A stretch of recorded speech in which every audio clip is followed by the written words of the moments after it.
Terus boleh nggak scrolling TikTok? Boleh, boleh banget. Cuman jangan dijadikan sebagai syarat. Kalau nggak scrolling TikTok rasanya belum me time.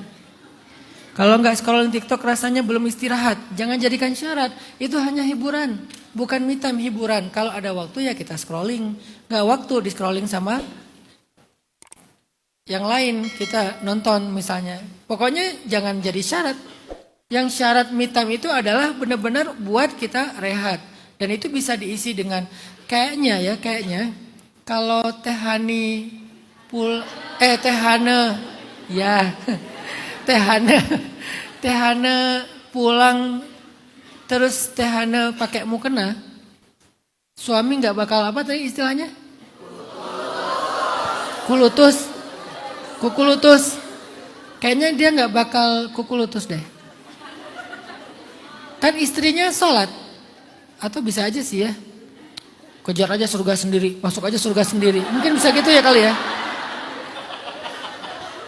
Karena ini saya kasih tahu rahasia laki-laki ya, Tehana ya. Laki-laki itu manja. Apalagi setelah menikah. Tapi manjanya dia menunjukkan bahwa dia mencintaimu. Kalau dia masih manja, dia masih normal. Kalau dia masih manja, dia masih sehat hubungannya. Kalau dia masih manja, dia masih bergantung sama kamu. Dan itu indikasi yang bagus. Manjain aja dia selama gak berlebih. Kan laki-laki itu anak pertama. Laki-laki itu anak pertama. Suami itu anak pertama. Anak sulung anak kedua. Suami anak pertama. Itu rata-rata suami kayak gitu. Muncul sisi childishnya tuh muncul kalau lagi ada istrinya tuh kayak manja banget. Segala nggak bisa. Padahal dia sebetulnya kan kuat kan. Kan laki-laki secara fitrah lebih kuat dari perempuan. Tapi karena manjanya ngambil piring nggak bisa, ngambil nasi nggak bisa, pakai baju nggak bisa. Dan itu bagian dari cinta.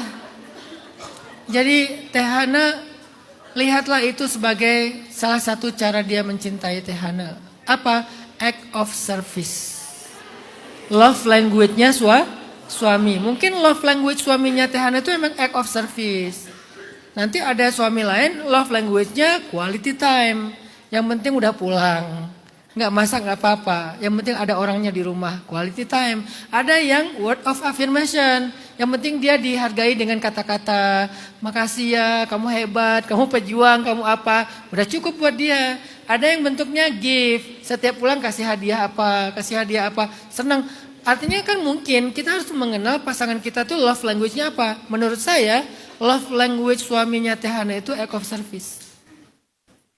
Tapi capek itu Ustadz, masa pulang-pulang. Nah belajar lagi dari Sayyidah Fatimah. Ternyata capeknya istri mengurus keluarga adalah jihadnya seorang perempuan. Kalau laki-laki gak dapat pahala itu. Dia baru dapat pahala jihad kalau benar-benar berperang. Untuk membela negara, membela agama, baru dapat pahala jihad. Sedangkan kalau ngurus keluarga, dia cuma dapat pahala ibadah. Gak setinggi pahala jihad. Sedangkan perempuan ngurus keluarga, pahalanya bukan ibadah, jihad loh. Dulu di zaman Nabi, setiap yang masuk Islam itu dibaiat. Tapi baiat laki-laki dengan perempuan beda. Laki-laki dibaiat untuk dua hal.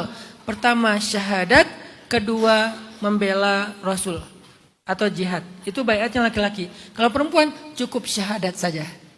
Jadi dulu perempuan gak dibaiat untuk berjihad, untuk membela Islam, untuk berperang melawan musuh-musuh. Nggak ada baiat itu. Perempuan cukup syahadat, udah diterima Islamnya. Lalu ketika dia mengurus keluarganya, maka itu adalah pahala jihadnya perempuan. Kalau laki-laki, kalau dia belum membela agama, seperti para sahabat dulu berjihad untuk membela negara, membela agama, maka ditolak Islamnya. Dianggap munafik. Laki-laki syahadat, tapi nggak mau berjihad, munafik di zaman Nabi. Saking mulianya mengurus keluarga, maka ketika Sayyidah Fatimah mengeluh, dan itu wajar banget mengeluh, sama kayak Tehana ngeluh wajar banget, namanya orang capek kan. Tapi Nabi bukan malah meringankan tugas Fatimah, tapi malah menguatkan mental untuk tetap menjalankan tugas itu. Harusnya kalau Nabi tahu ini capek banget, Nabi akan bilang, ya udah ambil aja 1 atau 2 volunteer di Masjid Nabawi jadi pembantu kamu Fatimah, silakan biar meringankan kamu. Enggak, kenapa? Karena Nabi tahu ini adalah jihadnya perempuan. Kalau Fatimah meninggalkan itu sayang, karena pahalanya gede banget. Tapi untuk menguatkan Fatimah, Nabi ngasih sebuah konsep me time. yaitu sholat 2 rakaat sebelum tidur, baca wirid yang tadi, maka kemudian Sayyidah Fatimah menerima ijazah tersebut dari Rasulullah dan langsung diamalkan malam itu juga. Sejak saat itu Sayyidah Fatimah tidak pernah lagi mengeluh tentang rumahnya, tentang tugasnya. Semoga apa yang dilakukan Sayyidah Fatimah bisa diamalkan juga sama Teh Hana dan teman-teman sekalian. Sehingga kalian nanti akan dibangkitkan bersama Bunda Fatimah. Nanti mungkin Teh Hana pas bangkit di padang mahsyar ngeliat, loh kok ada Fatimah, kok saya satu grup sama Sayyidah Fatimah, semulia apa saya, kan saya bukan seorang anak nabi, anak kiai, anak ustadz, kok saya jadi satu grup sama Bunda Fatimah. Ternyata kelebihan Teh Hana adalah sabar mengurus keluarga. Bagaimana kalau menitipkan anak ke mertua, selama mertuanya atau orang tuanya ridho, nggak apa-apa. Saya nggak setuju kalau dibilang menitipkan anak kepada orang tua atau mertua itu dosa. Kata siapa dosa? Dosa itu kalau kita maksa, dosa itu kalau kita merintah. Tapi kalau kita saling berbagi beban, karena kan setelah menikah itu kita bukan pisah keluarga kan, tapi nambah keluarga. Menikah bukan pisah keluarga, nambah keluarga. Berarti lebih banyak orang yang kita bisa berbagi beban, itu maksudnya. Pemikiran masyarakat kita kalau udah berkeluarga itu pisah, kalau udah menikah itu pisah keluarga, itu menurut saya agak keliru tuh. Berarti ini bukan keluarga kita lagi, keluarga. Cuman sekarang keluarganya jadi nambah. Ada pasangan, ada mertua, ada keluarga besar dari pasangan. Itu jadi keluarga kita juga. Berarti beban kita nanti jadi dibagi rame-rame.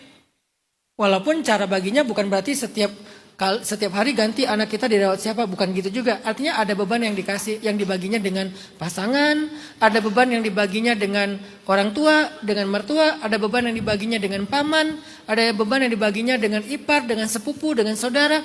Kan setiap beban beda-beda ke siapa kita berbaginya. Jadi menikah bukan punya keluarga sendiri, tapi menambah anggota keluarga. Menambah keluarga besar. Yang tadinya satu keluarga sekarang jadi 2 keluarga besar.